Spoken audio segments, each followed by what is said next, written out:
Now I will take the liberty of like having the panelist on the session here to do some hard work, and I will have Vicky, can you please like rotate a mic from the each of the speakers? So we will have a something like a chat show here, and each panelist I will have a specific question to ask. I will start with Dr. Shiv Kumar, who we know each other for 10 years. Data sharing, the mission we started 10 years back through policy advocacy, and now we are talking about open data, open government. So how you see the journey in the last 10 years and how you see the next 10 years, and how will ICT change the open data and open government regime in India? Thank you, Ravi. You have touched the most important aspect of our journey together. Ravi said only 10 years, but the journey is much longer than 10 years, 14 years. Ravi was editor of the magazine GAS Development. At that time, I don't know what was the name of the magazine. Is it the same? Same. Yeah. So he published a magazine with cover having a person having in shackles.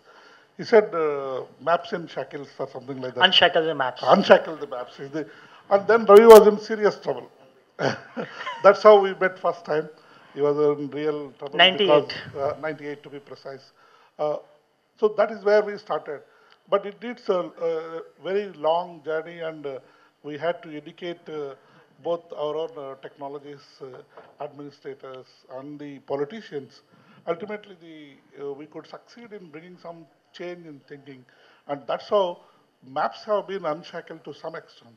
At least in the year 2005, we brought the national map policy, and now that policy is further getting fine-tuned. You'll soon be having, as I told in the morning, a national map policy of 2011, which will further liberalize the map data. Similarly, the other side, the Department of Space is championing to make the high-resolution satellite imagery available to public. Because most of the people complain when we go and see in Google, we can see data of about 0.5 meter, whereas when you want to see on Bhuvan, our own portal, we'll be able to see only 5.8 meter. That is because of the policy, but those policies are getting fine-tuned. Another initiative which we have taken now, which the secretary is also very much involved and his ideas are being implemented, is open data policy, where it is not only spatial data, most of the data which is non-spatial in nature, which is lying with many of the government departments or governmental funded projects and schemes that should be made available across the platform. Probably very soon, as you will see that data.gov.in, which will be providing large amount of data in proactive manner. Probably this is what will certainly pave the way, because we feel that you can really empower people through information and through the data. So more so, because I come from a narrow domain of a geospatial, I feel it is a geospatial data, because most of the human activities are related to a location and they are all geo-referenced. So that way, sir, I would request you to consider whether we can call a e-governance to a G-governance. We need to migrate from e-governance to G-governance. Thank you, Ravi. Thank you. And I will move to the next panelist, Madhumita Gupta. She's from USAID.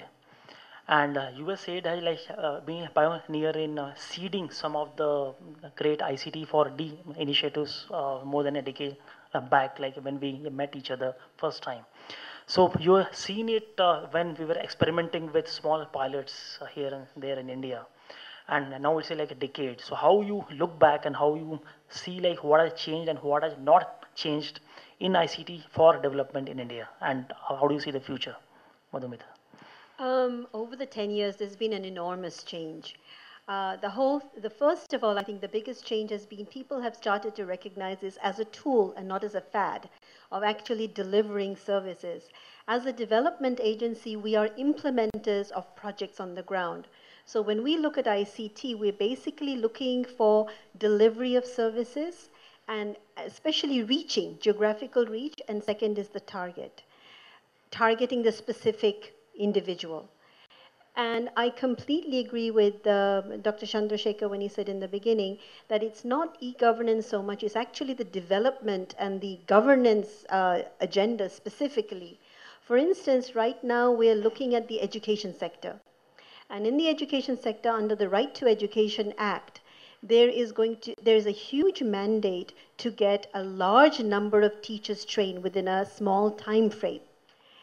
And the problem that we're finding on the ground, the physical infrastructure is absolutely inadequate. So we are turning now to look at ICT in trying to see what are the ICT options available on the ground that we can use to target teacher education, to deliver teacher education. But there's a couple of things that we're finding that I think we also need to be cognizant of. One, I think even though e-governance is being very successful and we've made long strides, I think one should also take a look at blended approaches. For instance, not just rely on ICT at this point alone. Look actually at the success stories or the best practices on the ground where right now, because of lack of connectivity and other issues, how are some of these blended approaches working? Second, when we look at content development in ICT, one of the biggest bottlenecks we're finding is again local language issues, which I think we need to focus on a little more critically. Um, Third, I think there's a lot of data out there, and we're also looking at to see how do you get people to make more informed decisions by making public data available on public domain for citizens. But there's a difference between data and information. A lot of the data is packaged in such a way that the citizen is finding it very difficult to understand what the data is about. The same data could be used, for instance, by an MLA. When we spoke to MLAs down at the state level, they said we would love to have data, but we don't have time to package it, so we can use the same data to actually do good governance on the ground by saying we want to win the votes by saying this is available in my district, it's not available in yours. But that information is not packaged in that way. The same data could be used by panchayat, the same data could be used by civil society, but the packaging has to be taken care of. And there, I think it's Mr. Chandrasekhar's point on enablers. Because again, as development agencies, what we're looking for is cost effectiveness. So whenever we find a best practice model, we're trying to see how can you replicate it, how can you scale up with that model. And that's where we're finding that a lot more study needs to be done, rigorous study, as to what are the enabling factors. Why aren't some of these very, very good e-governance practices not able to transcend state borders or geographical locations? But having said that, I think every one of us are now focusing on ICT as a platform, as a very, very strong and robust tool to kind of promote outreach, target, transparency, accountability is a huge issue we're looking at. So we're very, very excited. And India, I think the whole world is actually looking at India. USAID is in a large number of countries, and every day we get requests from many, many missions across the world asking us, we hear that India is doing this with ICT. Can you give us more information? So I think there's a huge recognition out there of the advances India has made.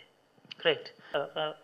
Agriculture he has done in Kerala in the last decade, and then he has moved to IGNOU. Sir, why the Kerala experiment of agri could not be replicated elsewhere in India, and how you see the next challenges both in ICT for D or ICT for E, which you are now into. So you are in a unique situation where you have moved from ICT for agriculture to development to education. So how you see the past and the future? Well, actually, I just exploited convergence in a much larger dimension. Okay, and we have forgotten that. The critical need in India or anywhere is to link education with development and make education the center of development, not just peripheral. Today, our education is run on crippling assumptions, like distrust of the teacher is the first assumption because you are asking the teacher to prepare for mass exam by repeating last 5 years pattern of exam papers. I think we should remove those crippling assumptions. Secondly, any institution located in a interior area or a rural area, like a college or something, should have at least one local extension services wing, which could be something beyond the public-private model and special purpose vehicle. We will call it a community enterprise extension services, because you have to involve large, where Kisan Kerala, that was what, it was called Kisan Information System Services and Networking. Last December, we won the Stockholm Challenge also for that. The reason it succeeded was several factors. One of the key thing was the Department of Agriculture, Government of Kerala, was a central driver. We made the Agriculture Production Commissioner the chairman or of the kind of executive or governing committee. And we brought the Kerala Agricultural University, the ICAR institutions, the commodity boards, the commodity exchanges, various, and all the Krishi Bhavans in 1,000 panchayats, etc., into one forum in some sense. I insisted from the beginning that the agricultural government department should put 6 of its, we will choose the officers right in my IT institute. We will do the technology part, but the agriculture, we don't have information. We insisted programs for MSc agricultural students to be trained in call center management for agriculture. We built the database of all the organizations. The interesting thing is that a farmer need not have internet access to get the help. And so it is convergence of various organizations to the theme that we have to empower the farmer. A farmer's query asked, it never goes, not just merely give the answer. If the plantation is sick, we request the nearest scientist available in that region, thanks to the database, to visit and help the diagnose the disease. When the fellow says a remedy and the farmer asks, and nothing more than a cell phone and a call center from the farmer's view, but the rear end is database network with all key organizations. So this coming together is what made Kisan Kerala. That coming together became possible. The agriculture university realized